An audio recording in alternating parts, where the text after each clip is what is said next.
Hello dear student, কেমন আছো তোমরা? আশা করি ভালো আছো।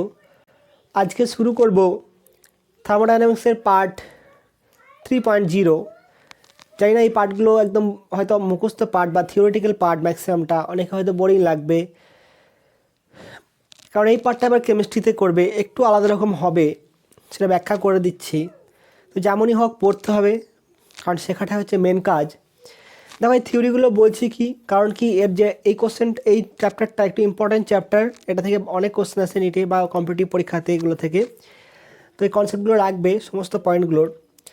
আগের ক্লাসে কী কী পড়িয়েছিলাম? স্টেট ফাংশন পড়িয়েছিলাম, পাথ ফাংশন পড়িয়েছিলাম, অবস্থা অপেক্ষক, ঠিক আছে। তো এখানে কী ছিল? পাথ ফাংশন কী ছিল? ডাব্লিউ, কিউ এবং ইউ। আর স্টেট ফাংশন বলতে কি, যেটা পি, ভি, টি, পথ অপেক্ষক, অবস্থা অপেক্ষক। যেখানে আগে ইউটা ইনক্লুড ছিল না। ইউ বলতে কি? অভ্যন্তরীণ শক্তি, ইন্টারনাল এনার্জি। সেটা কি ছিল? যে অণুগুলোর স্থিতিশক্তি প্লাস গতিশক্তি হচ্ছে কি? অভ্যন্তরীণ শক্তি। আদর্শ গ্যাসের ক্ষেত্রে কি বলেছিলাম? যে ইউ কাইনেটিক, শুধুমাত্র কি থাকবে? Kinetic energy. কারণ কি, আদর্শ গ্যাসের অণুগুলো কোনো সময় স্থির থাকে না, সবসময় কি গতিশীল থাকে। এবং কি বলেছিলাম? অণুগুলো একটার সাথে আরেকটার কোনো আকর্ষণ বল নেই। তা আকর্ষণ বল যদি না থাকে, পোটেনশিয়াল এনার্জি কত হবে? জিরো হবে। কিন্তু বাস্তব গ্যাসের ক্ষেত্রে কাইনেটিক এনার্জিও আছে প্লাস পোটেনশিয়াল এনার্জিও আছে। কারণ কি, বাস্তব গ্যাসের অণুগুলোর মধ্যে আকর্ষণ আছে। ওই জন্যে কী হয়, ঘরে একটা কর্পূর রেখে দিলে বা কোনো কিছু একটা স্প্রে বডি স্প্রে মারলে কী হয়, গোটা ঘরটা সেন্ট করে। তাহলে একটা অণু আরেকটা অণুকে আকর্ষণ করে, টেনে নিয়ে যায় একদিকে। তাহলে এটাকে আকর্ষণ বল আছে, কিন্তু তবুও তাদের গতিশীল আছে। তাহলে ছড়িয়ে পড়ে, গতিশীলতার জন্য ছড়িয়ে পড়ে। এবার দেখো আইডিয়াল গ্যাসের ক্ষেত্রে বলেছিলাম কি, যে শুধুমাত্র অভ্যন্তরীণ শক্তি টি এর ওপর নির্ভরশীল। এটা মেয়ার প্রকল্প ছিল। শুধুমাত্র টি এর ওপর, অভ্যন্তরীণ শক্তি শুধুমাত্র টি এর ওপর। অর্থাৎ কি, যদি উষ্ণতা বৃদ্ধি পায়, উষ্ণতা বৃদ্ধি পেলে কি হবে? আদর্শ গ্যাসের অভ্যন্তরীণ শক্তি পরিবর্তন হবে। কি পরিবর্তন হবে বলছি। তাহলে আদর্শ গ্যাসের কি বলা হয়েছে? অভ্যন্তরীণ শক্তি অণুগুলোর গতিশক্তি, মানে এই সংস্থাটা আছে, এই সংস্থার অণুগুলোর গতিশক্তির উপর ডিপেন্ডেন্ট করে। কিন্তু এই সংস্থাটা কি গতি আছে তার উপর কিন্তু নির্ভর করে না। তাহলে উষ্ণতা বৃদ্ধি পেলে আদর্শ গ্যাসের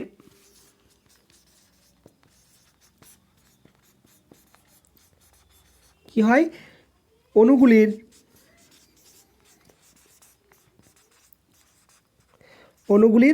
কাইনেটিক এনার্জি বৃদ্ধি পায়, কাইনেটিক এনার্জি বৃদ্ধি পাবে, ঠিক আছে। সেই জন্যই কী হয়, শুধুমাত্র উষ্ণতার উপর নির্ভরশীল। কিন্তু বাস্তব গ্যাসের ক্ষেত্রে কী হবে? আয়তনের উপর প্লাস হচ্ছে কি, উষ্ণতার উপর নির্ভরশীল। এরপর কতগুলো অপেক্ষক পড়েছিলাম কি, আইসোবারিক মানে কি, সমচাপ প্রক্রিয়া, যেখানে হচ্ছে কি চাপ স্থির,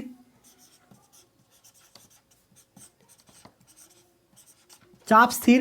আইসোকোরিক মানে হচ্ছে কি, আয়তন স্থির, আয়তন স্থির। আইসোথার্মাল মানে কি বলেছিলাম? যে উষ্ণতা, উষ্ণতা স্থির। এখানে উষ্ণতা স্থির হবে, কি বলেছিলাম? যে শক্তি মানে তাপ শক্তি কি আদান প্রদান হতে পারে, তাপ শক্তি আদান প্রদান হতে পারে। আর অ্যাডিয়াব্যাটিক হচ্ছে কি, তাপের আদান প্রদান হবে না, তাপের আদান প্রদান হবে না, কিন্তু কি উষ্ণতার পরিবর্তন হতে পারে। আবার একবার লিখাবো পরবর্তীকালে যখন স্পেশাল করে আসবে এটা, ঠিক আছে। তাহলে উষ্ণতার পরিবর্তন হবে, তাপের আদান প্রদান হবে, কিন্তু উষ্ণতার কোনো পরিবর্তন হবে না। উষ্ণতা পরিবর্তন হবে, তাপের আদান প্রদান হবে না। এগুলোর মধ্যে হচ্ছে কি একটু মানে যখন এদের ওয়ার্ক ডান বের করবো, কার্য বের করব, তখন কিন্তু এই প্রসেসগুলোর জন্য বিভিন্ন হয়ে যাবে, বিভিন্ন ক্ষেত্রে বিভিন্ন রকম হবে। যদি ডায়াগ্রাম ড্র করতাম কেমন হতো? আইসোবারিক চাপ স্থির, এটা যদি পিভি ডায়াগ্রাম হয়, এটা ভি করে দাও, ভিপি করে দিলাম, তাহলে কি বলছে? চাপ স্থির মানে কোনটা? এটা হচ্ছে চাপ স্থির। যদি বলা হয় আইসোকোরিক, আয়তন স্থির, এটা আয়তন স্থির। আর এটা হচ্ছে কি, আইসোথার্মাল, সমষ্ণ প্রক্রিয়ায় আয়তন স্থির মানে কি, উষ্ণতা পরিবর্তন হলে গ্যাসের চাপ এবং আয়তন দুটোই পরিবর্তন হবে, গ্যাসকে হিট করলে কি হয়, চাপ আয়তন দুটি পরিবর্তন হয়, সেক্ষেত্রে কেমন হবে, এটা হচ্ছে আইসোথার্মাল। আরেকটা কি আছে অ্যাডিয়াবেটিক, রুদ্ধতাপ প্রক্রিয়া, সেক্ষেত্রেও কেমন হবে, এটা হচ্ছে অ্যাডিয়াবেটিকের ক্ষেত্রে সমষ্ণ এবং অ্যাডিয়াবেটিকের মধ্যে লেখচিত্র নতিটা কী হবে, একটা খাড়া হবে, মানে একটা বেশি নতি হবে, একটা কম নতি হবে। এই প্রমাণটা আছে, পরবর্তীকালে পড়াবো। আরেকটা কি বলেছিলাম, কোয়াসিস্ট্যাটিক্স প্রসেস, মানে যদি একটা পদ্ধতি আয়তনটা যদি কি হয় অনেকগুলো ধাপে যায় এবং সে অন্তর্বর্তী ধাপগুলো যদি একটা তাপীয় সাম্যে থাকে বা প্রায় তাপীয় সাম্যে অবস্থান করে, তাহলে সেগুলোকে বলা হয় কি, কোয়াসিস্ট্যাটিক্স। আগের দিনে পড়িয়েছি। আজকে শুরু করব কি, প্রথমে হবে কি সাইক্লিক প্রসেস বা আবর্ত প্রক্রিয়া।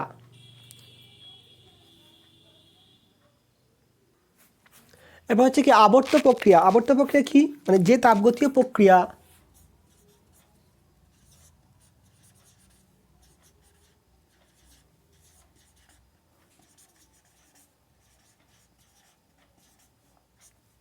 প্রক্রিয়া আবর্ত কথাটা মানেই হচ্ছে কি ঘোরা।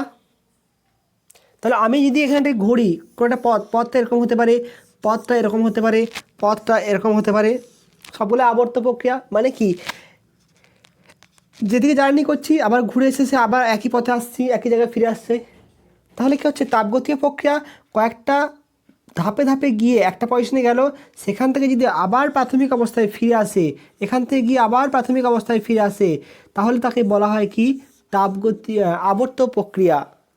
প্রাথমিক অবস্থা এবং অন্তিম অবস্থা হচ্ছে একই বিন্দুকে নির্দেশ করলে তখন তাকে বলবো কি আবর্ত প্রক্রিয়া। যে তাপগতীয় প্রক্রিয়ায় কোনো সংস্থা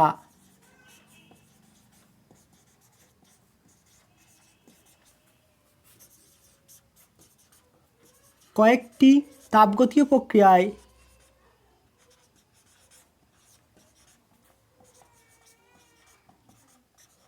প্রক্রিয়ার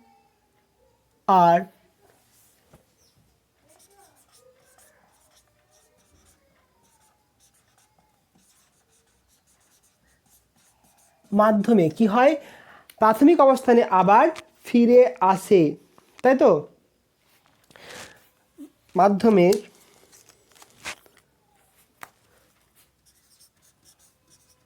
মধ্যে দিয়ে গিয়ে আবার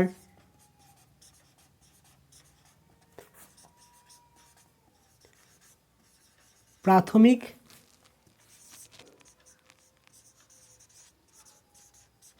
অবস্থায়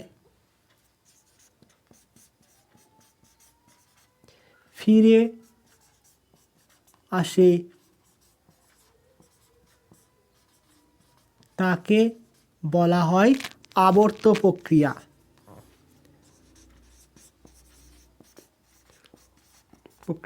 ধরে নাও এটা হচ্ছে কি পিভি একটা ডায়াগ্রাম, এটা এখানে ছিল, এই পজিশনে গেল, এই পজিশন থেকে বিতে গেল, আবার বি থেকে আবার কিসে এলো, এতে এলো, সরি এ থেকে বিতে গেল, বি থেকে আবার এতে ফিরে এলো, এটা হচ্ছে একটা আবর্ত প্রক্রিয়া। তাহলে কি প্রাথমিক অবস্থান এবং অন্তিম অবস্থান একই বিন্দু হয়ে গেল। তাহলে এক্ষেত্রে কি হয়, অভ্যন্তরীণ শক্তি কোনো পরিবর্তন হয় না, মানে ডিপেন্ড করে না কোন পথে গেল। তাহলে কি এটা হচ্ছে কি অভ্যন্তরীণ শক্তিটা একই থাকবে, কোনো পরিবর্তন হবে না, আগে যা ছিল এখন তাই আছে। এখানে হচ্ছে কি del U equal to zero, অভ্যন্তরীণ শক্তি পরিবর্তন জিরো। এরপর হচ্ছে কি গ্যাস দ্বারা কৃত কার্য, নোট করো এটা। এরপর দেখো গ্যাস দ্বারা কার্য,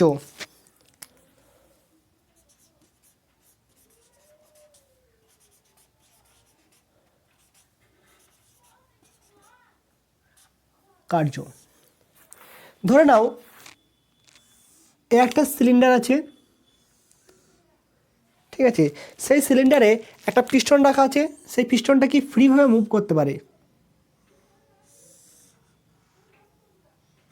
ঠিক আছে, এই পিস্টনটা যার প্রাথমিক অবস্থান কি এ বি। তাহলে এখানে দুটো কেস হতে পারে, এটা হচ্ছে কি আয়তনটা বাড়তে পারে, এটা ভিটা হচ্ছে কি ইনক্রিজ করতে পারে, অথবা ভিটা কি ডিক্রিজ করতে পারে। ইনক্রিজ করবে কি, এখানে যদি গ্যাসের চাপ প্রাথমিক চাপ যদি পি হয়, আর আয়তন যদি V1 হয়, তাহলে গ্যাস যদি চাপ প্রয়োগ করে মানে কি, এই পিস্টনের উপর চাপ প্রয়োগ করবে। এই পিস্টনের ক্ষেত্রফল যদি আলফা হয়, তাহলে চাপ প্রয়োগ করা মানে কি, এটা বল প্রয়োগ করা। আর সেই বলটা কি করবে, এই পিস্টনকে ওপর দিকে ঠেলবে। যদি ঠেলে তাহলে সেটা কি কার্য করতে হবে। আমি যদি চাই পিস্টনটাকে এবি অবস্থানেই রাখতে চাইছি, মানে ওইখানে স্থির থাকবে, অর্থাৎ কি চাপটা স্থির থাকবে, তাহলে আমাকে কি করতে হবে, এর ঠিক যে পরিমাণ বল প্রযুক্ত করবে আমাকেও এদিকে ঠিক একটা সমপরিমাণ বল প্রযুক্ত করতে হবে। যদি প্রযুক্ত করতে পারি তবে পিস্টনটা এখানে স্থির থাকবে। ঠিক আছে, তাহলে মনে করি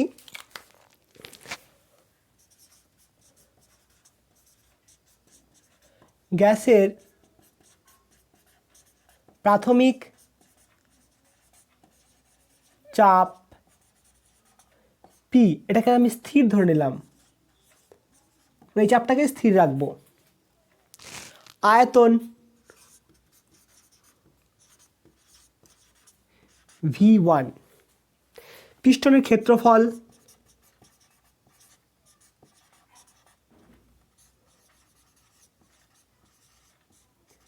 ক্ষেত্রফল আলফা,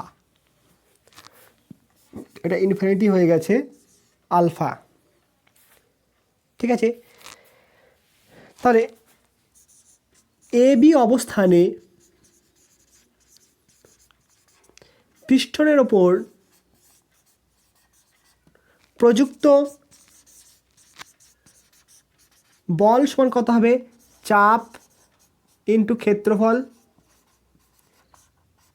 আমি কেন বের করছি বল, কেন বের করছি, আমরা জানি কি, আমি বের করছি কি কৃত কার্য। কার্য মানে হচ্ছে কি বল ইন্টু সরণ, এটা হচ্ছে কৃত কার্য। তাহলে প্রথমে বল বের করে নেবো, তারপর সরণ বের করবো। তাহলে কী হবে, প্রযুক্ত বল চাপ ইন্টু ক্ষেত্রফল, চাপ কত পি ইন্টু আলফা, এটা হচ্ছে কি পিস্টনের ওপর প্রযুক্ত বল। তাহলে পিস্টনটাকে যদি স্থির রাখতে চাই ঠিক সমপরিমাণ বিপরীত বল প্রযুক্ত করতে হবে। এখানে লেখা পিস্টনটিকে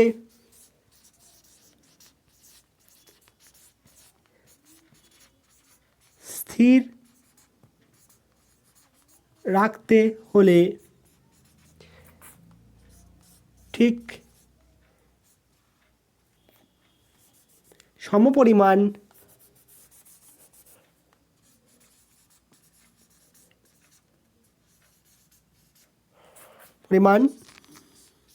বল বিপরীত দিকে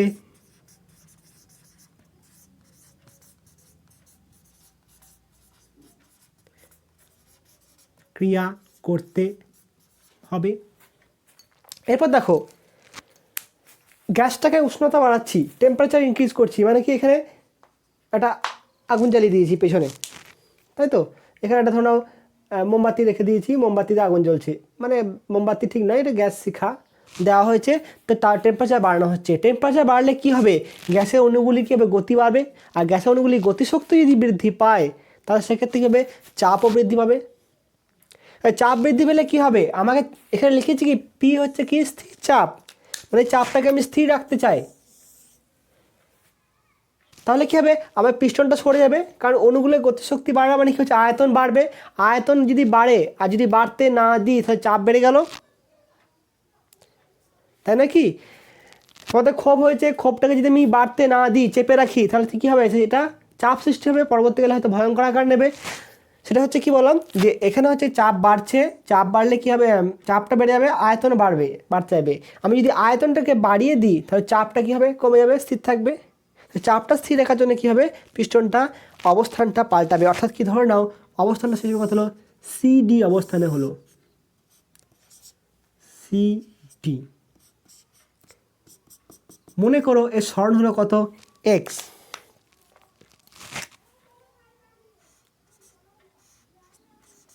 এক্স, ঠিক আছে। তাহলে গ্যাসের উষ্ণতা বৃদ্ধি করলে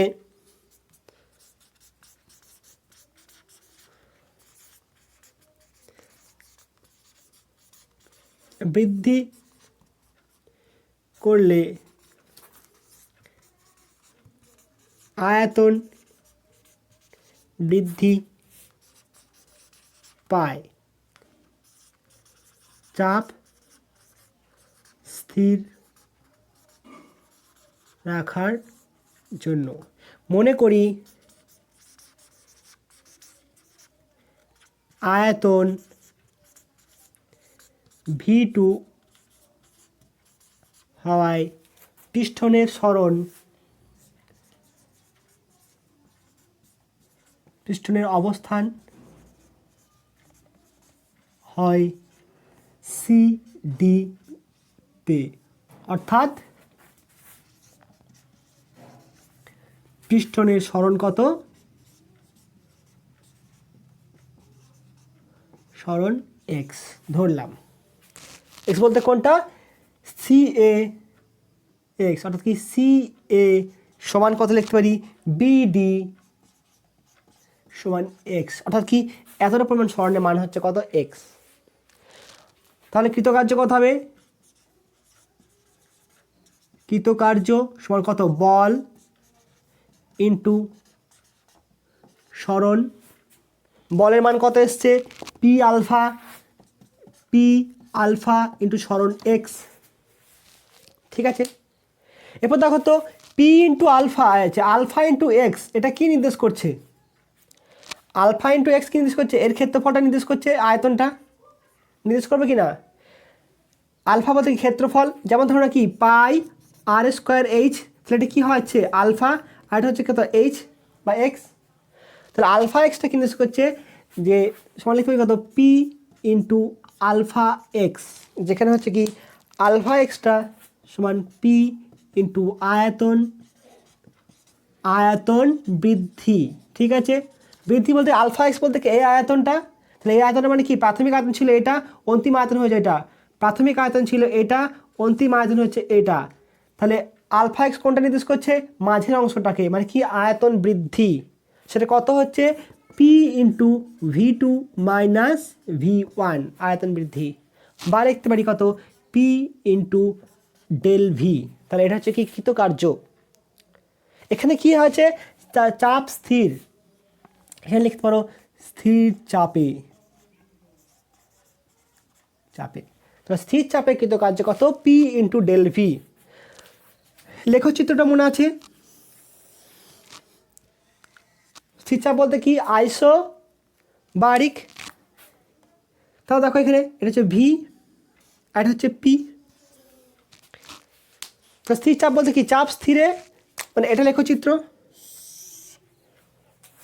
প্রাথমিক আয়তন ছিল ধরে নাও V1, অন্তিম আয়তন হলো কোনটা? V2। তাহলে আয়তন বৃদ্ধি পাচ্ছে কত? V1 থেকে V2। চাপ কত? P। তার মানে কি বলতে পারছি? যদি লেখচিত্র এটা হয়, এটা মান কত? P। সরি, এটা মান কত? V2 minus V1। এটার মান হচ্ছে কত? V2 মাইনাস V1, অর্থাৎ নাম দিই যদি আমি, এটা O, এটা A, এটা B, এটা C, এটা D। তাহলে কি আসছে দেখো তো? এটা সমান কত? BC সমানই হচ্ছে কত? এটা সমান কত? AD। আর কি নির্দেশ করছে? AB সমান CD সমান কি নির্দেশ করছে? চাপ P। তাহলে P ইন্টু ডেল ভি বলতে V2 মাইনাস V1। এটা আয়তক্ষেত্রের ক্ষেত্রফল কত? দৈর্ঘ্য গণিত প্রস্থ। তাহলে এই ক্ষেত্রফলটা কি নির্দেশ করছে? কৃতকার্য W। ঠিক আছে,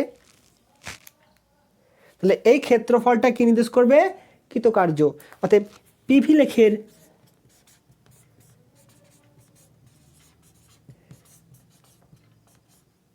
লেখ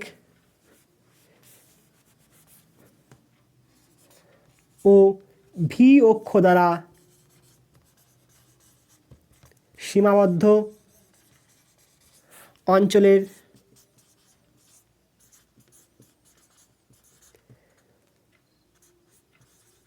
ক্ষেত্রফল কৃতকার্য নির্দেশ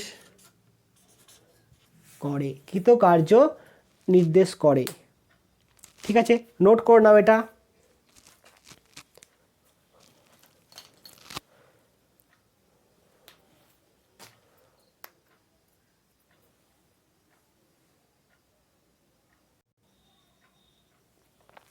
এরপর দেখো এখানে গ্যাস দ্বারা কৃতকার্য যদি চাপ স্থির না থাকে, পরিবর্তনশীল চাপ, চাপ পরিবর্তনশীল,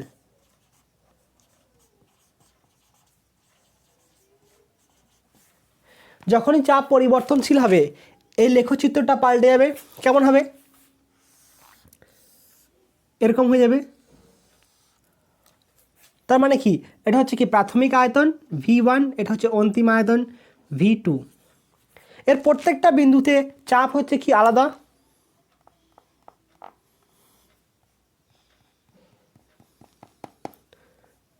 ঠিক আছে, প্রতিটি বিন্দুতে চাপ আলাদা।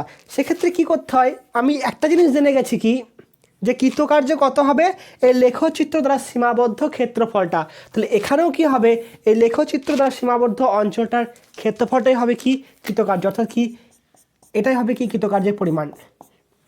কিন্তু সেই ক্ষেত্রফলটা বের করব কীভাবে, সমাকলন চ্যাপ্টারতে প্রথমেও যে বলেছিলাম, কার্যতে বলেছিলাম পরিবর্তনশীল কার্য। সেক্ষেত্রে কি করতে হয়, যে কোনো দুটো পয়েন্ট নিলাম ক্ষুদ্র অংশ, এই ক্ষুদ্র অংশটুকু কি হবে,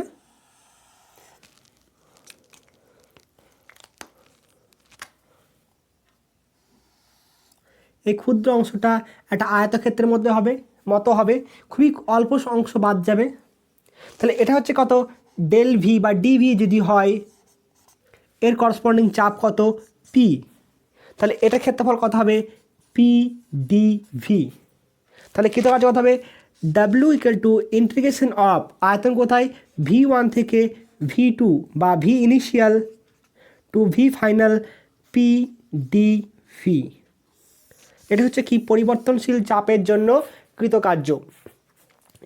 এরপর এখানে একটা আছে গ্যাস দ্বারা কৃতকার্য আর গ্যাসের ওপর কৃতকার্য, work done by the gas, work done on the gas. ঠিক আছে, বা এর চিহ্নের রীতি কী হবে, পজিটিভ না নেগেটিভ।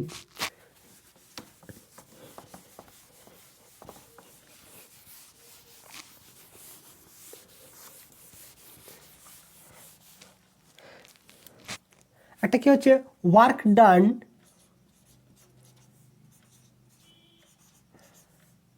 বাই দ্য গ্যাস, আর হচ্ছে কি work done on the gas.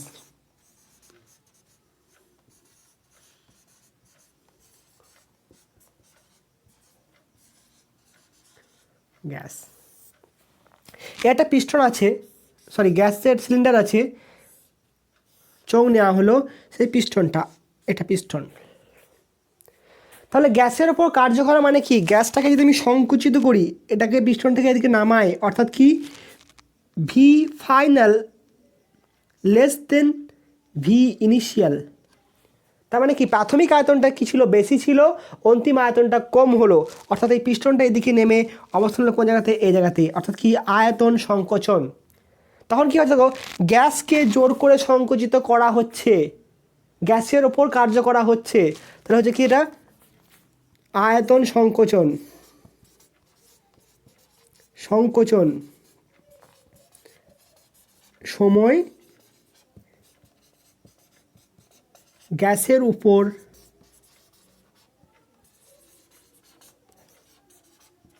কার্য করা হয়। আর work done by the gas, এখানে যদি আমি এই পিস্টনটাকে ফ্রিলি রেখে দিই, যদি উষ্ণতা বাড়ায় অটোমেটিক্যালি গ্যাস যখন প্রসারিত হবে তখন কী হবে, পিস্টনটা ওপর দিয়ে চলে যাবে, যাবে কি না, এই পিস্টনটা ফ্রিলি মুভ করতে পারে। তাহলে গ্যাস কী করে চাপ দিচ্ছে, চাপ দেওয়ার ফলে পিস্টনটা উপর দিয়ে যাচ্ছে, তখন কী হবে work done by the gas. তাহলে আয়তন প্রসারণের সময়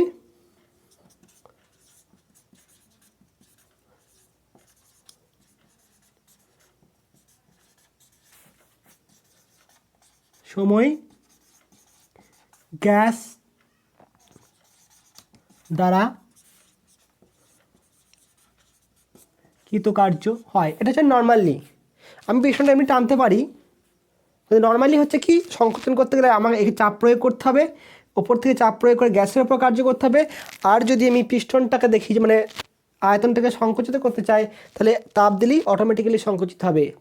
এরপর চিহ্নের নিয়মটা কি হবে, যদি ভাবি এখানে ভাবনা হচ্ছে দুই প্রকার, একটা হচ্ছে গ্যাস, একটা এজেন্ট। এটা হচ্ছে কি সংস্থা, সিস্টেম,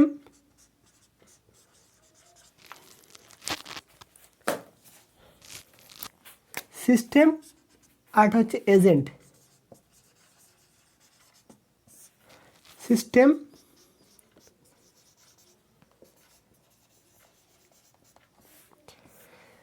দেখো প্রথম ক্ষেত্রে আয়তন প্রসারণ হচ্ছে। তা আয়তন প্রসারণ মানে কি, গ্যাস কোন দিকে বল প্রয়োগ করছে, ওপর দিকে বল প্রয়োগ করছে। পিছনের সংকোচন প্রসারণ কোন দিকে হচ্ছে, ওপর দিকেই হচ্ছে। তা যেদিকে বল প্রয়োগ করা হচ্ছে যেদিকে সেদিকেই কী হচ্ছে, প্রসারণ হচ্ছে।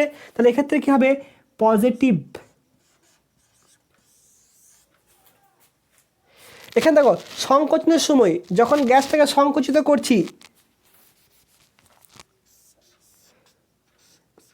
তখন আমি কি গ্যাস চাপ দিয়ে কোন দিকে, ওপর দিকে। আর পিস্টনটা গতিশীল হচ্ছে কোন দিকে, সংকোচন করার জন্য এদিকে গতিশীল হচ্ছে, এক্স সরে যাচ্ছে। তো সংকোচনের সময় কী হচ্ছে, পিস্টনটা গ্যাস সবসময় চাপ দিচ্ছে পিস্টনের উপর ওপর দিকে, বা বল প্রয়োগ করছে ওপর দিকে, কিন্তু পিস্টনের সংকোচন হচ্ছে কোন দিকে, পিস্টনের সরণ হচ্ছে কোন দিকে, নিচের দিকে। সেক্ষেত্রে এটা হবে কি, নেগেটিভ। তাহলে work done on the gas হচ্ছে কি নেগেটিভ, আর work done by the gas হচ্ছে কি পজিটিভ। এরপর কার কথা বললাম পজিটিভ, সিস্টেম বলতে কি গ্যাসটার, সিস্টেম বলতে কি এখানে গ্যাস বলতে পারি, গ্যাস। ঠিক আছে, এরপর আমি যদি বলি যে বহিস্থ এজেন্ট কি করছে, সেক্ষেত্রে ঠিক উল্টো হয়ে যাবে। সেটা কি হবে, দেখো যখন আমি সংকুচিত করছি, আমি বল প্রয়োগ করছি এদিকে, পিস্টনের সরণ হচ্ছে এদিকে। আমি দেখো যখন বল প্রয়োগ করবো, বল প্রয়োগ করছি এদিকে, সরণ হচ্ছে এদিকে, যেন এটা হবে কি পজিটিভ হয়ে যাবে, এজেন্টের জন্য পজিটিভ, আর এটার জন্য হবে কত, নেগেটিভ। তার মানে সিস্টেমের জন্য পজিটিভ হলে এজেন্টের জন্য নেগেটিভ, এজেন্টের জন্য পজিটিভ হলে সিস্টেমের জন্য নেগেটিভ। এটা খেয়াল রাখবে, ফিজিক্স আর কেমিস্ট্রিতে পড়বে তখন এইটাই পার্থক্য থাকবে। দেখবে আমাদের কোথাও ধরবো কি, ম্যাক্সিমাম জায়গায় ধরা হয় কি পজিটিভ ধরা হয়, সে জায়গাতে কেমিস্ট্রিতে হচ্ছে কি নেগেটিভ, শুধুমাত্র সাপেক্ষ পাল্টে গেছে। আমরা দেখব কি বহিস্থ এজেন্ট কি করছে, আর কেমিস্ট্রি কি দেখবে যে গ্যাসের ওপর কি হচ্ছে, মানে সংস্থার কি হচ্ছে না হচ্ছে। এটাই আমাদের পার্থক্য হবে, কন্ট্রাডিকশন হবে। তোমরা একটু ওটা মনে রাখবে, ঠিক আছে। যে আয়তন প্রসারণ হলে, তার মানে কি এখানে লিখতে পারি V initial greater than V final. গ্যাসের আয়তনের সংকোচন মানে কি, V final greater than, sorry এটা ভুল লিখলাম, V final greater than V initial, এটা V initial greater than V final. ঠিক আছে, তাহলে আমরা কৃতকাজ কি জানতাম, P V two minus V one. তাহলে এক্ষেত্রে কথা হচ্ছে দেখো তো, V initial minus V final কত হবে, এটা কি আসবে, নেগেটিভ না পজিটিভ আসবে। এটা কি ছিল, V two minus V one মানে P V final minus V initial. তাহলে এর ক্ষেত্রে কত, ফাইনালটা বেশি ইনিশিয়ালটা কম, এই টার্মটা কি আসবে, পজিটিভ আসবে। আর এক্ষেত্রে দেখো V initial greater than final, তাহলে এর জন্য কি আসবে, এই টার্মটা নেগেটিভ আসবে। তাহলে কৃতকার্য কী হলো, নেগেটিভ হলো। তাহলে আমি এই মুহূর্তে কার কথা বললাম, সিস্টেমের কথা বললাম। তুমি সবসময় কোশ্চেনটা দেখবে কার কথা বলেছে, সিস্টেম না সংস্থা। নোট করে নাও এটা, এবং এই কনসেপ্টটা খুব ভালোভাবে মনে রাখবে। কারণ এই অপশান যখন এমসিকিউ দেওয়া থাকে, এমসিকিউর অপশান থাকবে কী ধরনের 8 জুল কৃতকার্য করতে হচ্ছে, +8 -8 দুটোই কিন্তু অপশানে থাকবে।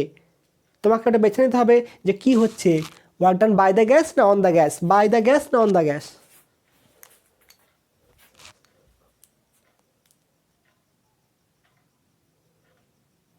তাহলে এরপর দেখো আবর্ত প্রক্রিয়ায় কৃতকার্য কত হবে।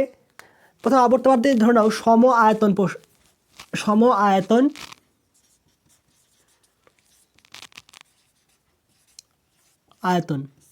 আইসোকরিক। তাহলে ডায়াগ্রামটা কেমন, পিভি ডায়াগ্রামটা, সূচকীয় ইন্ডেক্স মানে কথা বলা হয় এটা ভি আর এটা পি। যদি সম আয়তন হয় তাহলে কী হবে, লেখচিত্রটা এরকম, মানে আয়তন পরিবর্তন কত, 0 সবসময়। তার মানে কী লিখবো, কৃতকার্য যদি পি ডি ভি, বা লিখতে পারি কি P V two minus V one, এর মানটা কি সবসময় 0। তাহলে সম আয়তন প্রক্রিয়াতে কৃতকার্য কত হবে, 0 হবে, কারণ এর নিচে কোনো ক্ষেত্রফলই নেই। যদি আমি এটাকে নিই আবর্ত প্রক্রিয়া, তাহলে এখানে W=0 আবর্ত প্রক্রিয়া বা সাইক্লিক প্রক্রিয়া। দেখো ধরে নাও প্রথমে এখানে ছিল এরকম হলো, এখান থেকে এটা হলো, এটা গিয়ে আবার এখানে এলো, এটা 1 2 বা A B C D,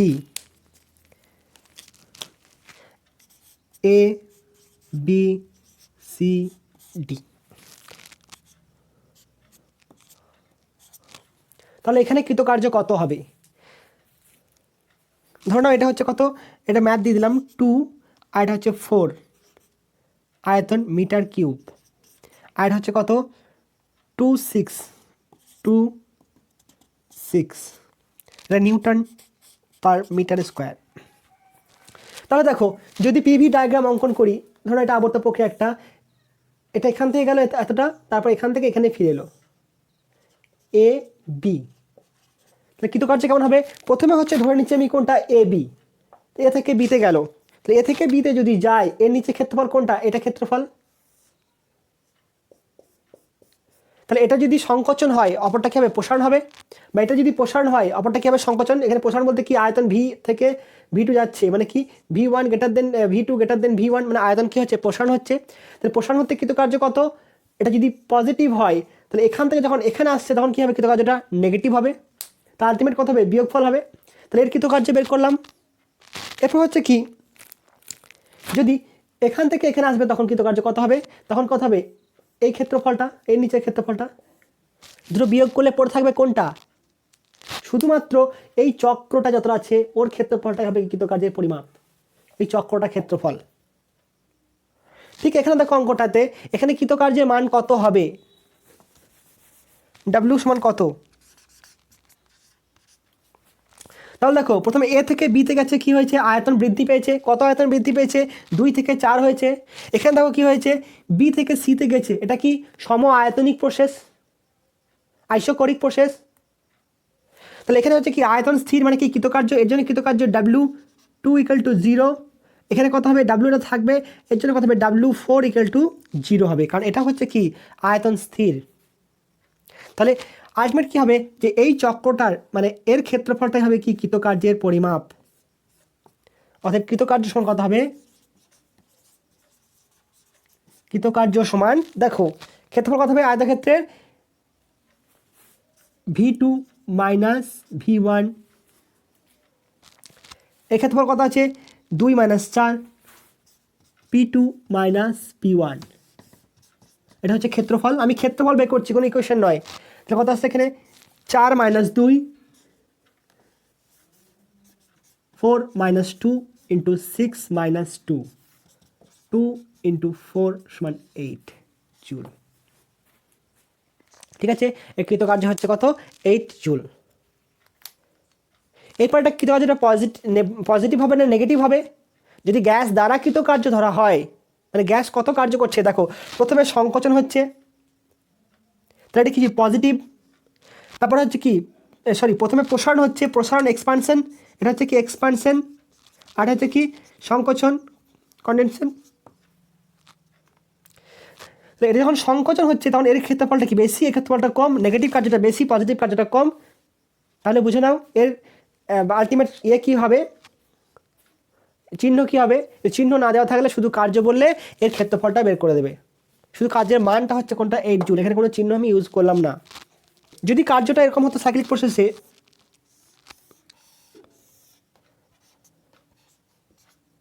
এটা একই মান থাকলো, তাহলে প্রথমে হচ্ছে কি প্রসারণ, তারপর হচ্ছে কি সংকোচন। তো সংকোচনে হচ্ছে কি নেগেটিভ, সেখানে হচ্ছে কি নেগেটিভ মানটা কম, পজিটিভ মানটা বেশি। তাহলে এটা যদি -8 জুল হয় তাহলে এটা কত হবে? +8 জুল। এখানে হচ্ছে দেখো এটা সংকোচন হয়েছে, এটা প্রসারণ হয়েছে। এখানে হচ্ছে কি এটা প্রসারণ হয়েছে, এটা সংকোচন হয়েছে। এর ক্ষেত্রফলটা বেশি, এর ক্ষেত্রফলটা কম। ঠিক আছে,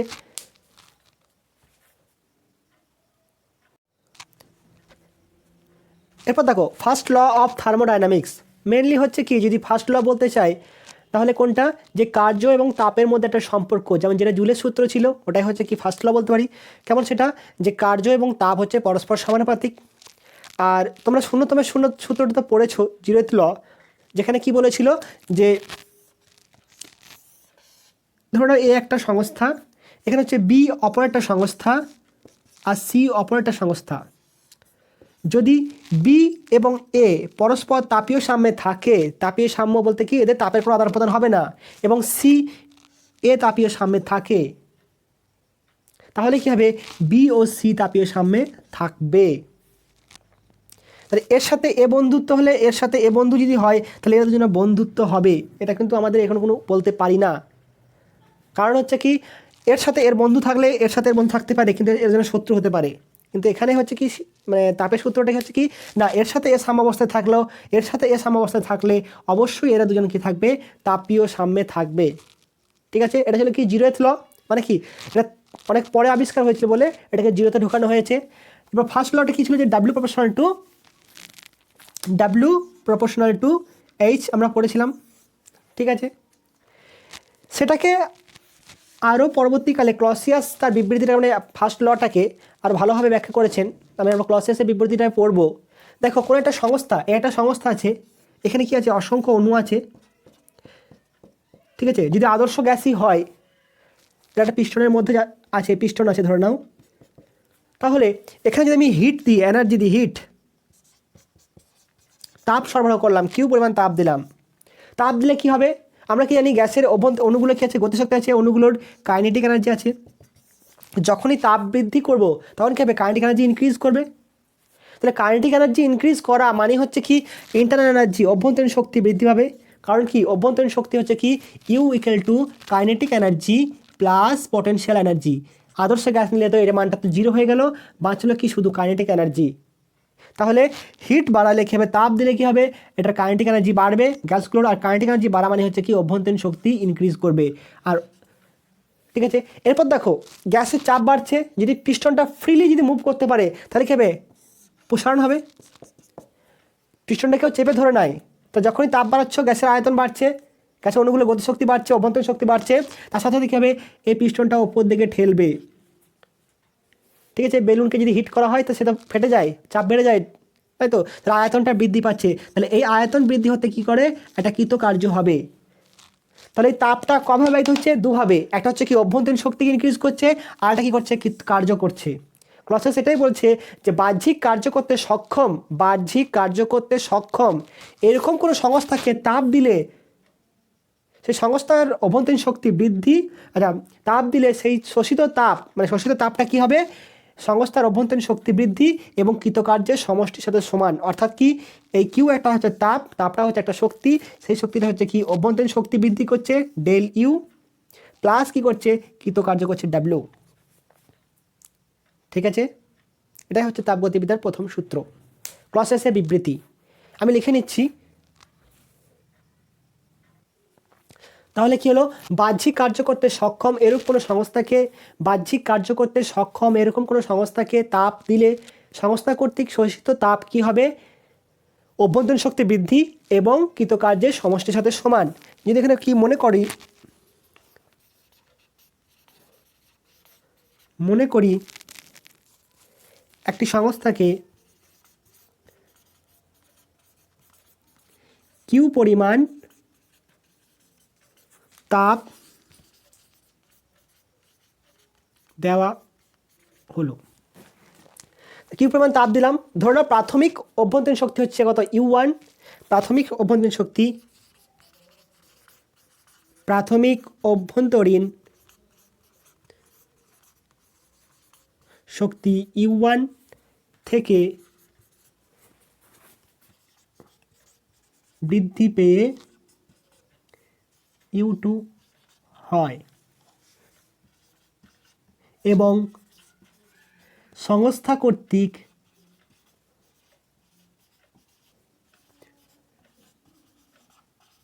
কৃতকার্য ডাব্লু। তাহলে কী হবে সূত্রটার রূপটা, গাণিতিক রূপটা কী আসবে, প্রথম সূত্রের Q equal two U2 minus U1 অভ্যন্তরীণ শক্তি বৃদ্ধি প্লাস ডাব্লু। ঠিক আছে, মানে লিখব কত, Q is equal to del U plus W. যদি ডিকিউ পরিমাণ তাপ দেওয়া হয় ডি কিউ পরিমাণ তাপ দেওয়া হলে,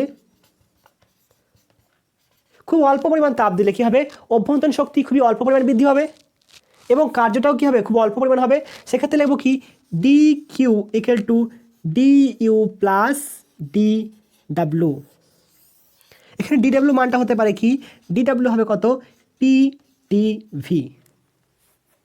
এটা হচ্ছে কি কৃতকার্যের মানটা। এটা হচ্ছে কি প্রথম সূত্রের গাণিতিক রূপ এটা, বা এটা হচ্ছে কি ফার্স্ট লয়ের গাণিতিক রূপ।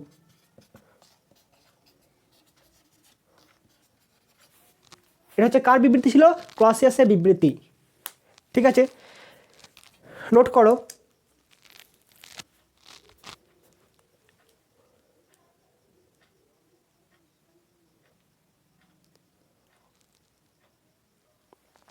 এরপর দেখো কেস 1, যদি সংস্থাটা আইসোলেটেড হয়, আইসোলেটেড মানে কোন সংস্থাটা মনে আছে নিশ্চয়ই, আইসোলেটেড সিস্টেম কী হবে, সম্পূর্ণ বিচ্ছিন্ন থার্মোফ্লাক্স বলেছি, বা হয় এটা ওই হটপট কি পরিবেশ থেকে তাপ নেবে না,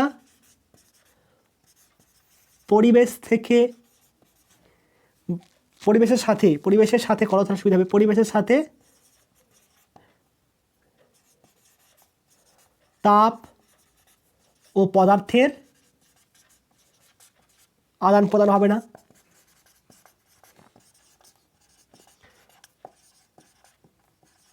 হয় না, এরূপ সংস্থাকে বলা হয় কি, আইসোলেটেড সিস্টেম। তাহলে এক্ষেত্রে আইসোলেটেড সিস্টেম যদি হয়, পরিবেশ থেকে তাপের আদান প্রদান হবে না, তাপ ও পদার্থের আদান প্রদান হবে না, তার মানে কি, এই একটা সংস্থা নিয়েছি আইসোলেটেড সংস্থা এখানে আছে, তাহলে এখানে কি না কিউ এন্টার করতে পারছে আর না কিউ বাইরে আসতে পারছে, তার মানে কি ডি কিউ ইকুয়াল টু কত, 0। তাহলে আমি তাপই দিলাম না, তাপ না দিলে অভ্যন্তরীণ শক্তি বৃদ্ধি পাবে, অণুগুলোর গতিশক্তি বৃদ্ধি পাবে না, আয়তনও বৃদ্ধি হবে না। তাহলে ডি কিউ যদি 0 হয় তাহলে ডি ডাব্লিউ ইকুয়াল টু 0 হবে এবং ডি ইউ অবশ্যই 0 হবে। ঠিক আছে, তাপ যদি না নেয় তাহলে কী হবে, অণুগুলোর গতিশক্তি বৃদ্ধি হবে না, কাইনেটিক এনার্জিটা কোনো ইনক্রিজ হবে না, ঠিক আছে, বা ডিক্রিজ হবে না। এবং কি তাপ যখন দিচ্ছি না তখন কোনো কার্য করবে না, কারণ ফার্স্ট ল বলেছে কি, জুলের যদি বলা হয়, জুলের সূত্র যেটা পড়িয়েছিলাম ওটা হচ্ছে ফার্স্ট ল। জুলের সূত্রটা কী হচ্ছে, যে কৃতকার্য ডাব্লু প্রপোর্শনাল টু কিউ, মানে উৎপন্ন তাপ কৃতকার্যের সমানুপাতিক, উৎপন্ন তাপ কৃতকার্যের সমানুপাতিক, বা তাপ দিলে সেটা কার্য হবে। সেক্ষেত্রে কী হচ্ছে, যদি ডিকিউটা 0 হয় তাহলে ডাব্লুটাও 0। ঠিক আছে, তাহলে এখানে হলো কি আইসোলেটেড সিস্টেমের জন্য কি অভ্যন্তরীণ শক্তি ধ্রুবক থাকে। এখানে লিখতে পারি কি, হলে বিচ্ছিন্ন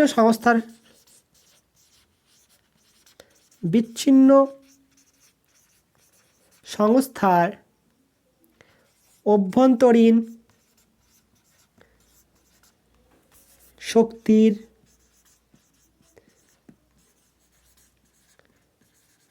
পরিবর্তন শূন্য, বা বলতে পারি কি অভ্যন্তরীণ শক্তি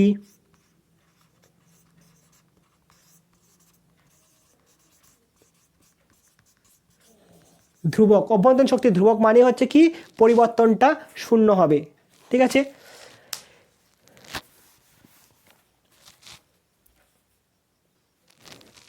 আর কেস 2 কি,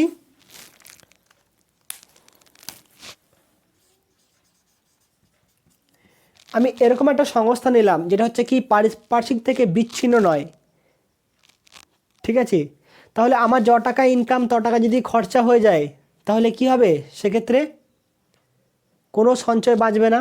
অভ্যন্তরীণ শক্তি মানে কি সঞ্চয়টা কী হবে, 0 হবে। এখানে কি হয়েছে, আমি কোনো ইনকামই করছি না, তাহলে আমার তাতে কোনো সংসার চলবে না, অভ্যন্তরীণ শক্তি বৃদ্ধি পাবে না। তাহলে আমি যদি কোনো ইনকাম না করি আমার সংসার চলবে না, অভ্যন্তরীণ শক্তি বৃদ্ধি হবে না। এটা কেস হলো। এবার এমন হচ্ছে কি, আমি দিন আনা দিন খাই, মানে আজকে যা রোজগার করছি সেটাই হচ্ছে কি খরচা হয়ে যাচ্ছে। তাহলে এমন সংস্থা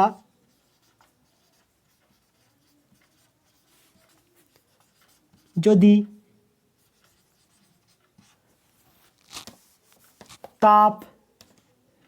গৃহীত তাপ গৃহীত সম্পূর্ণ তাপ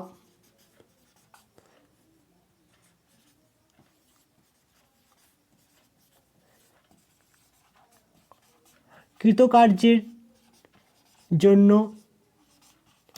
ব্যয়িত হয়। তাহলে কি হবে সেক্ষেত্রে আমরা কি জানি, আমরা d Q equal to d U plus d W. এখানে কি বলা আছে, তার মানে কি d Q equal to d W বলা আছে। তাই যদি হয় তাহলে কত আসলে কত, ডি ইউ কত হবে, 0 হবে। হবে কি হবে না, কারণ এই দুটো তো সমান, এটা তো সমান, তাহলে এটা কেটে যাবে। তাহলে কি অভ্যন্তরীণ শক্তি কি থাকছে, ধ্রুবক থাকছে। তাহলে ওখানে হবে কি, এখানেও বলবো কি অভ্যন্তরীণ শক্তি ধ্রুবক।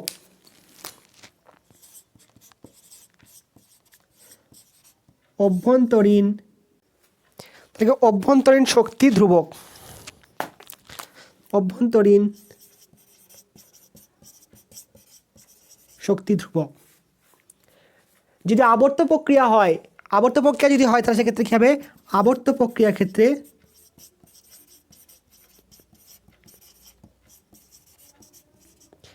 W equal to d U equal to 0, মানে অভ্যন্তরীণ শক্তি পরিবর্তন 0 বা অভ্যন্তরীণ শক্তি ধ্রুবক। দেখো অবস্থাপেক্ষক যদি হয়, আবর্ত প্রক্রিয়াকে আমি ধরছি কি অবস্থাপেক্ষক, তার মানে কি এটা হচ্ছে কি পথ ফাংশন ডেল ইউটা। তাহলে কি এই এখানে এসছে, এখানে গেছে, এখান থেকে এখানে এসছে। যদি এরকম হয় যে এখান থেকে এখানে যেতে যে পরিমাণ শক্তি ব্যয়িত হয়েছে, কার্য করা হয়েছে, এটা যদি প্লাস ডাব্লিউ হয়, এটা কত হয়েছে মাইনাস ডাব্লিউ। তাহলে এই সমস্ত প্রক্রিয়াটা করতে কত খরচা হয়েছে, কী পরিমাণ তাপ দিয়েছি, তাহলে মোট কৃতকার্য কত হবে, W minus W equal to 0 যদি হয় এরকম। এখানে ক্ষেত্রফলের কনসেপ্ট লাগাচ্ছি না। তাহলে এইখান থেকে এখানে যেতে এটা বাদ দাও, এ থেকে বিতে যেতে কৃতকার্য প্লাস ডাব্লিউ এবং বি থেকে এতে আসতে হচ্ছে কত মাইনাস ডাব্লিউ। তাহলে কৃতকার্য কত হলো মোট 0, গ্যাসের কৃতকার্য 0 হলো। তো সেক্ষেত্রে কথা হবে যে অভ্যন্তরীণ শক্তি ধ্রুবক থাকবে, অর্থাৎ কি ডি ইউ ইকুয়াল টু 0। এবার হচ্ছে কি তাপগতিবিদ্যার প্রথম সূত্রের তাৎপর্য কি, তাৎপর্যটা কি। তাহলে আমরা এখান থেকে কি জানতে পারি, এটা কার্য এবং তাপের একটা সম্পর্ক জানতে পারি। কি জানতে পারি, যে কার্যকে তাপে এবং তাপকে কার্যে রূপান্তর করা যায়, 1 নাম্বার। ঠিক আছে, আর 2 নাম্বার কি অভ্যন্তরীণ শক্তির ধারণা পাওয়া যায়, অভ্যন্তরীণ শক্তির ধারণা পাওয়া যায়। তাহলে যদি দেয় তাপগতিবিদ্যার প্রথম সূত্রের কারণ লেখো, তাহলে কী লিখবে, তাপগতিবিদ্যার প্রথম সূত্র থেকে তাপ এবং কার্যের একটা সম্পর্ক পাওয়া যায়, অর্থাৎ কি কিছু পরিমাণ কার্য করলে তাপ উৎপন্ন হয় বা কিছু পরিমাণ তাপ সরবরাহ করলে কার্য পাওয়া যায়। এবং 2 নম্বর হচ্ছে কি অভ্যন্তরীণ শক্তির ধারণা পাওয়া যায়।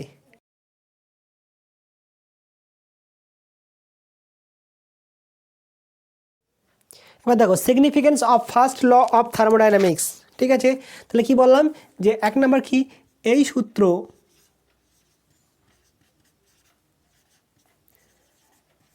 কার্য এবং তাপের মধ্যে একটি সম্পর্ক স্থাপন করে। ফার্স্ট লয়ে কিন্তু এরকম কোনো কনসেপ্ট ছিল না, শুধু কি হয় উষ্ণতার ধারণা পাওয়া যায় 0 ল থেকে, 0th ল থেকে, 0th ল থেকে কি পাওয়া যায়, উষ্ণতার ধারণা পাওয়া যায়। ঠিক আছে, স্থাপন করে অর্থাৎ কিছু পরিমাণ কার্য করতে কিছু পরিমাণ তাপ শক্তি ব্যয়িত হয়, বা উল্টোটা লিখতে পারো, বা পরে লিখব কি এবং কিছু পরিমাণ তাপ শক্তি দিলে কিছু পরিমাণ কার্য পাওয়া যায়, বা কিছু পরিমাণ কার্য করতে কিছু পরিমাণ তাপ শক্তির প্রয়োজন হয়। 2 নম্বর পয়েন্ট কি এই সূত্র থেকে অভ্যন্তরীণ গ্যাসের অভ্যন্তরীণ শক্তির ধারণা পাওয়া যায়, গ্যাসের অভ্যন্তরীণ শক্তি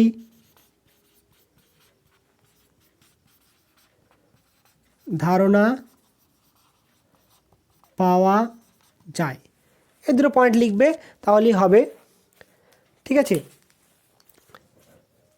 এরপর একটা কোশ্চেন আছে দেখবে, প্রথম সূত্রের মানে সীমাবদ্ধতা, সেটা দ্বিতীয় সূত্রের প্রয়োজনীয়তা আর প্রথম সূত্রের সীমাবদ্ধতা একই টাইপের, ওটা এখন পরে করাবো। আপাতত তাপগতিবিদ্যার সীমাবদ্ধতাই পড়ে রাখো, মানে তাপগতিবিদ্যার প্রথম সূত্রের সিগনিফিকেন্স অর্থাৎ কি তাৎপর্যটাই এখন পড়ে নাও। এরপর দেখো স্পেসিফিক হিট অফ গ্যাস, গ্যাসের আপেক্ষিক তাপ। দেখো আমরা অবস্থার পরিবর্তন বা থার্মোমিটারে অঙ্ক করেছিলাম কি H=, মনে আছে mst, যেটা এসটা হচ্ছে কি আপেক্ষিক তাপ। তাহলে S= কি লিখতে পারি, S=H/mt।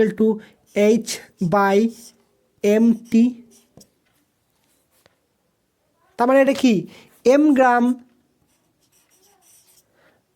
ঠিক আছে, বা m ভরের বস্তুর উষ্ণতা T degree centigrade, T degree বৃদ্ধি করতে প্রয়োজনীয় তাপ H। তাই তো, এটা থেকে পাচ্ছি তো H=mst থেকে পাচ্ছি কি যে m ভরের, ঠিক আছে, T ডিগ্রি উষ্ণতা বৃদ্ধি করতে প্রয়োজনীয় তাপ হচ্ছে কত, H। তাহলে একক ভরের কোনো বস্তুর উষ্ণতা একক বৃদ্ধি করতে প্রয়োজনীয় তাপ কত হবে, H/mt। এটাই হচ্ছে কি আপেক্ষিক তাপ। আপেক্ষিক তাপের সংজ্ঞাটা কী হবে, কোনো একক ভরের কোনো পদার্থের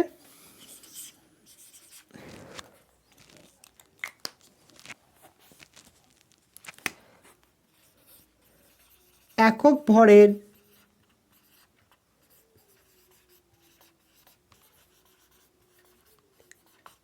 কোনো পদার্থের উষ্ণতা একক পরিমাণ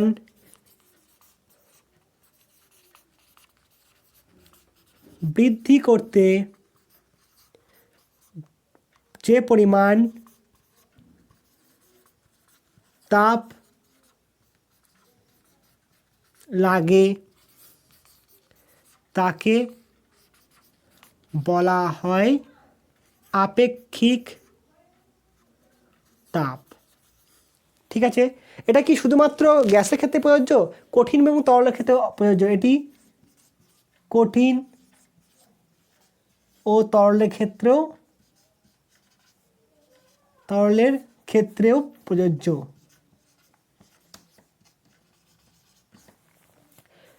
ঠিক আছে, আর এটা কি হয়, m=h/t, এটা কি হয় তাপগ্রাহিতা, যা সব যা বটে আমরা এখন আপেক্ষিক তাপে পড়ছি। তাহলে একক ভরের উষ্ণতা, একক ভরে কোনো বস্তুর একক উষ্ণতা বৃদ্ধি করতে যে পরিমাণ তাপ লাগে তাকে বলা হয় কি আপেক্ষিক তাপ। এরপর দেখো গ্যাসের ক্ষেত্রে কি হয়, যখন আমি উষ্ণতা বৃদ্ধি করব, দেখো উষ্ণতা বৃদ্ধি করতে গেলে আমার কী হবে, টেম্পারেচার বাড়াতে হবে, মানে তাপ দিতে হবে। এটা যদি উষ্ণতাটাকে আমি ইনক্রিজ করতে চাই তার জন্য কি তাপ লাগবে। তো যখনই তাপ দেব একটা গ্যাসের কি হবে, আয়তনও বৃদ্ধি পেতে পারে, যদি এটাকে ফ্রিলি মুভ করে দেওয়া হয়, এটাকে ফ্রিলি করে দিলাম। তা যখন এখানে উষ্ণতা দেব কিউ, তখন কি হবে, এর আয়তনটাও কি পরিবর্তন হবে, ভ্যারিয়েবল, আর পিটাও কী হবে, পরিবর্তনশীল হবে, দুটি পরিবর্তন হবে। তাহলে গ্যাসের উষ্ণতা বৃদ্ধি পেলে চাপ এবং আয়তন দুটি পরিবর্তন হয়। এবং এটা হচ্ছে কি সমষ্ণ প্রক্রিয়া, এটা রুদ্ধতাপ প্রক্রিয়া। ধরে নাও তুমি জল খাচ্ছ, বোতলে ঢালছো, সেক্ষেত্রে কি হয় দেখবে, যদি আস্তে আস্তে ঢালো তাহলে কি হবে, জলটা সম্পূর্ণ মুখের ভেতর চলে যাবে। ঠিক আছে, আর যদি হঠাৎ করে ঢেলে দাও তাহলে কী হবে, তুমি খেতে পারবে না, কিন্তু পড়ে যাবে, গা ভিজে যাবে, তোমার শরীরটা ভিজে যাবে, জামা কাপড় ভিজে যাবে। তাহলে হঠাৎ করে ঢেলে দিলে কী হবে, শরীর ভিজবে কিন্তু তুমি জল খেতে পারবে না। আর যদি অল্প অল্প ঢালা হয় তুমি জল খেতে পারবে কিন্তু শরীর ভিজবে না। ঠিক আছে, মানে একটা তো উষ্ণতা বৃদ্ধি হবে আর একটা তো উষ্ণতা বৃদ্ধি হবে না। এরপর হচ্ছে কি, ধরুন এই গ্যাসটাকে হঠাৎ করে সংনমিত করা হচ্ছে, এটা এখন ছিল, এটাকে হঠাৎ করে মানে একদম কয়েকটা মুহূর্তের মধ্যে আয়তনটা এখান থেকে ওকে এখানে করে দেওয়া হলো, মানে V2 থেকে V1-এ করে দেওয়া হলো, মানে এইটুকু করে দেওয়া হলো। তাহলে সেক্ষেত্রে কি হবে, তোমরা ল্যাপ্লাসের সংশোধন পড়েছো, ঠিক আছে, শব্দেতে। এবং নিউটনের পড়েছো শব্দের বেগ সংক্রান্ত নিউটনের সমীকরণ, সেখানে পড়েছিলে দেখবে যে বায়ু মাধ্যমে যখন বায়ু মাধ্যমে যখন শব্দ যায়, নিউটন কী ধরেছিলেন যে সমষ্ণ প্রক্রিয়া অর্থাৎ কি ঘনীভবন এবং তনুভবন যখন হয় তখন সেটা হচ্ছে কি যে খুবই ধীর গতিতে হয়, ফলে কি হয় যে পরিমাণ তাপ উৎপন্ন হয় সেটা পরিবেশের সাথে ছেড়ে দেয়, বলে কি উষ্ণতা স্থির থাকে। আর রুদ্ধতাপ প্রক্রিয়ার ক্ষেত্রে কি হয় যে এত স্পিডে হয় যে তাপটা উৎপন্ন হয় তাপটা বাইরে ছাড়তে পারে না, সে সঙ্গে সাথেই ছেড়ে দেয়, বলে কি উত্তপ্ত হয়ে যায়। কিন্তু বাইরে থেকে কোনো রকম তাপের আদান প্রদান হয় না, বাইরে থেকে তাপের আদান প্রদান হয় না। তোমার গলায় জল হঠাৎ করে জল ঢেলে দিলাম, কি হলো, জামা কাপড় ভিজে গেল, ঠিক আছে ওই জলটাই, কিন্তু তোমার ভেতরে গেল না। তাহলে আমরা এখানে পেলাম কি যে আপেক্ষিক তাপ ইকুয়াল টু, সংক্ষেপে লিখি আপেক্ষিক তাপ ইকুয়াল টু গ্রামটা বাদ দিলাম, উষ্ণতা বৃদ্ধি প্রয়োজনীয় তাপ বা উষ্ণতা বৃদ্ধি গৃহীত তাপ পাই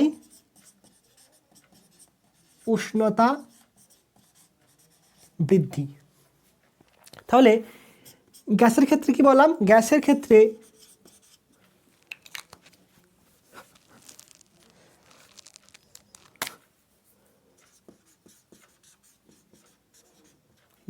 ক্ষেত্রে উষ্ণতা বৃদ্ধি পেলে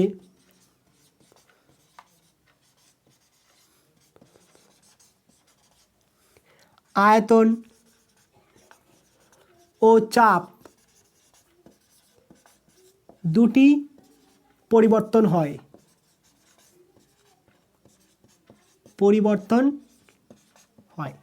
ঠিক আছে, তাহলে কি হলো, এক নম্বর কি বলছি যে দ্রুত সংকুচিত করা হলো,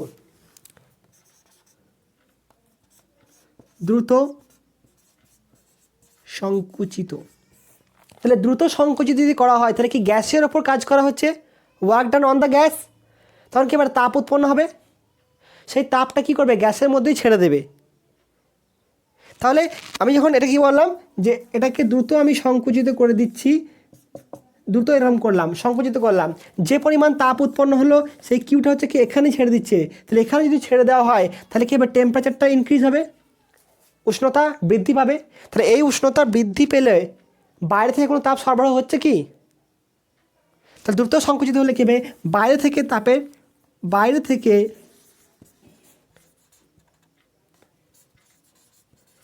তাপের সরবরাহ হয় না, কিন্তু উষ্ণতা বৃদ্ধি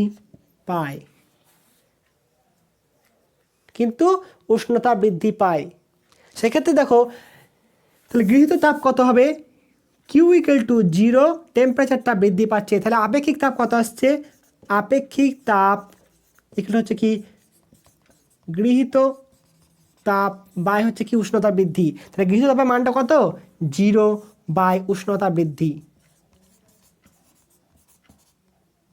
সংখ্যাটা 0 আসছে।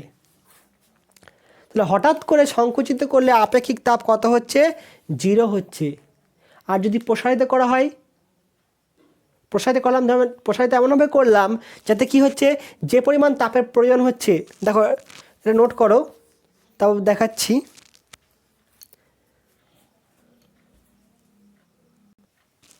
কি রে, তাহলে এটা কি বললাম, অ্যাডিয়াবেটিক প্রসেস, এটা হচ্ছে কি অ্যাডিয়াবেটিক।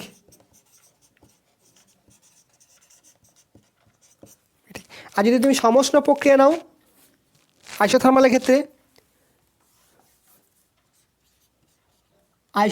ক্ষেত্রে, তাহলে ধীরে ধীরে কী করা হচ্ছে, প্রসারিত করা হচ্ছে। সেক্ষেত্রে কী হবে দেখবে, যখন ধরো নাও এটাও হলো, আমি গ্যাসটাকে মোট এতটা প্রসারিত করব, এখানে ছিল প্রাথমিক অবস্থান, এখান থেকে আমি এখানে নিয়ে গেলাম, এখান থেকে এখানে নিয়ে গেলাম, অসংখ্য এতে নিয়ে গেলাম। তাহলে যখন এখান থেকে এখানে যাচ্ছে তখন কিছু পরিমাণ কী হবে, তাপের প্রয়োজন হবে, সংকুচিত করার সময় প্রসারিত করার সময় তাপের প্রয়োজন হবে, প্রসারিত প্রসারিত, তাপের প্রয়োজন হবে। সেই আইসোথার্মাল মানে কি, বাইরে থেকে তাপের আদান প্রদান হবে। আইসোথার্মাল কি, উষ্ণতা যদি স্থির রাখতে চাই তাহলে কি হবে, আমাকে বাইরে থেকে তাপ নিতে হবে।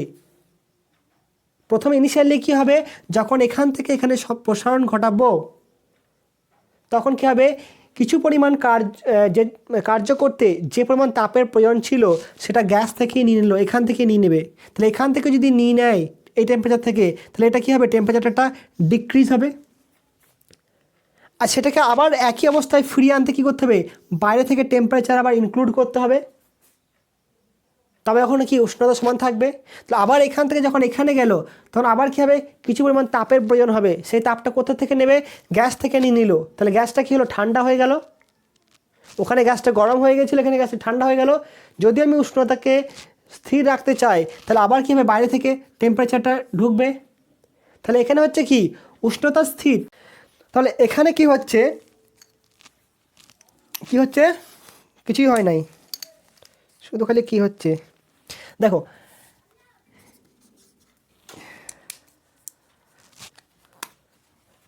গ্যাসকে প্রসারিত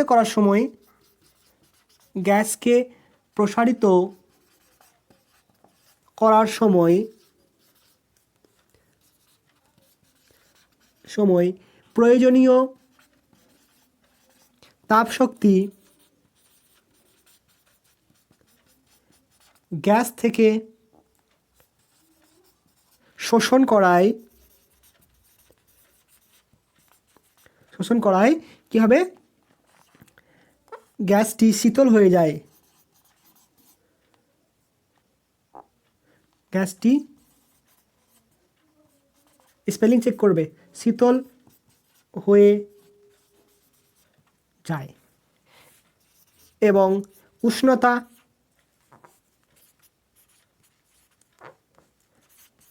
স্থির রাখতে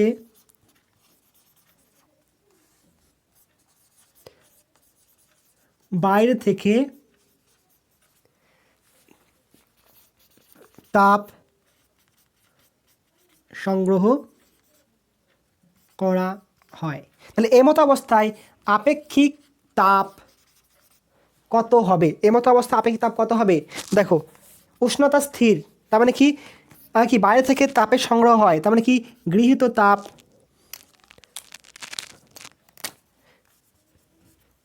এটা থাকবে, গৃহীত তাপ ডিভাইড বাই হচ্ছে কি 0, কারণ কি উষ্ণতা ΔT = 0, উষ্ণতা বৃদ্ধির মানটা কত, 0, কত সেটা ইনফিনিটি।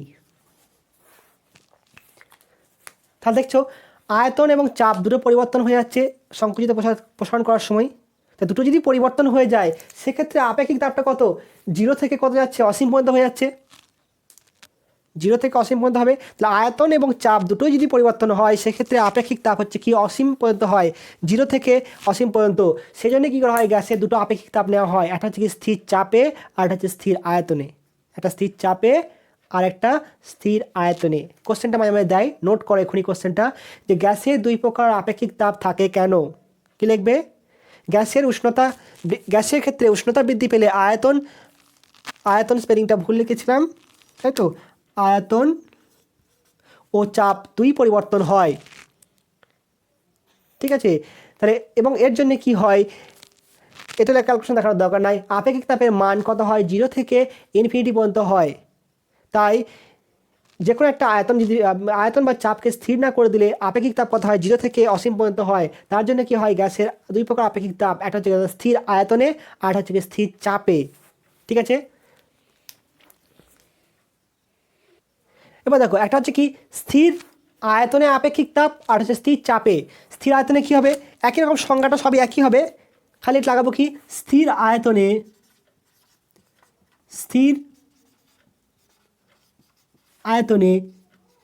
একক ভরের কোনো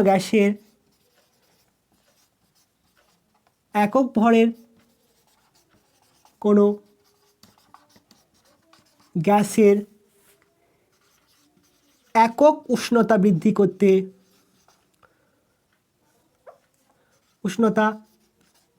বৃদ্ধি করতে যে পরিমাণ তাপ লাগে তাকে বলা হয় স্থির আয়তনে আপেক্ষিক তাপ। স্থির আয়তনে আপেক্ষিক তাপ, একে কী দিয়ে প্রকাশ করবো? স্মল সিভি দিয়ে।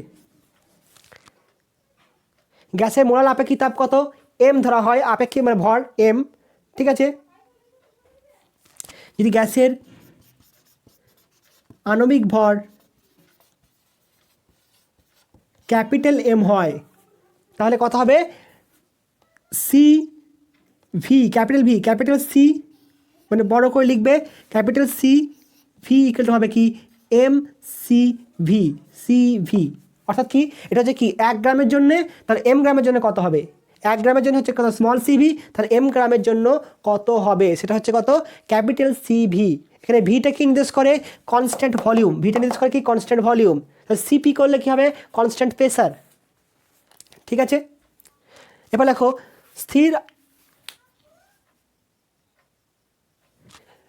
ঠিক আছে। এবার স্থির এটা লিখবো কি? Specific heat at constant pressure. এটাকে বলবো কি? গ্রাম মলিকিউলার স্পেসিফিক হিট। গ্রাম মলিকিউলার স্পেসিফিক হিট, ঠিক আছে। লিখে রাখো এটা, গ্রাম মলিকিউলার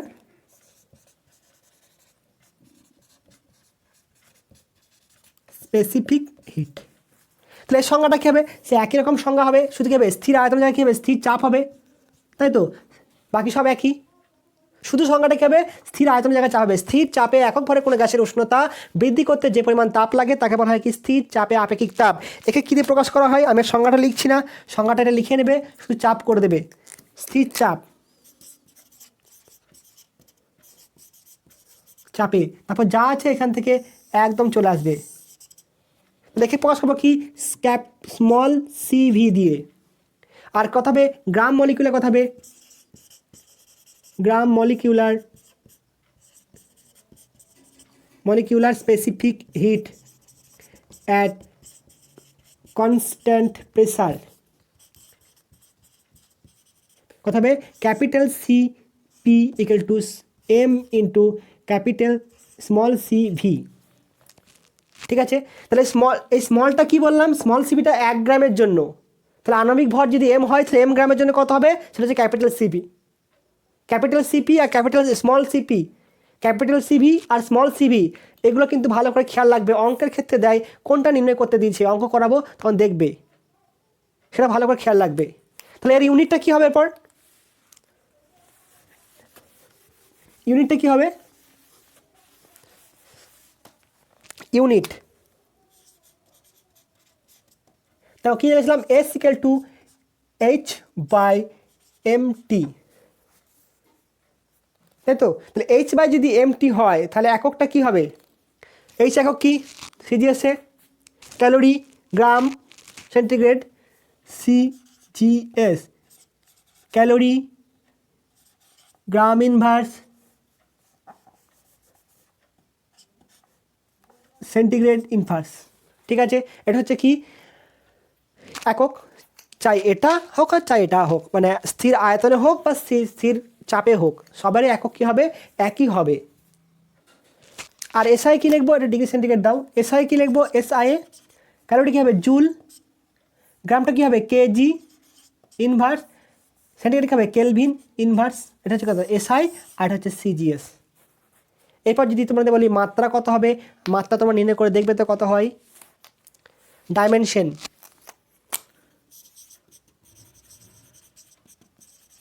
কত হবে অবশ্যই তোমরা বের করবে। আর আজকে এখান পর্যন্ত থাক, এর পরের দিন আবার ক্লাস এখান থেকে শুরু করব, অঙ্ক করাবো অনেকগুলো। এবং সিপি এবং সিভি কোনটা বড় কোনটা ছোট, কেন বড় কেন ছোট, সমষ্ণ প্রক্রিয়া, রুদ্ধতা প্রক্রিয়া, নতি ছোট কার বড় বেশি, কেন বেশি, সেগুলো সব আসবো। আপাতত এটা পড়ে রাখবে। Thank you.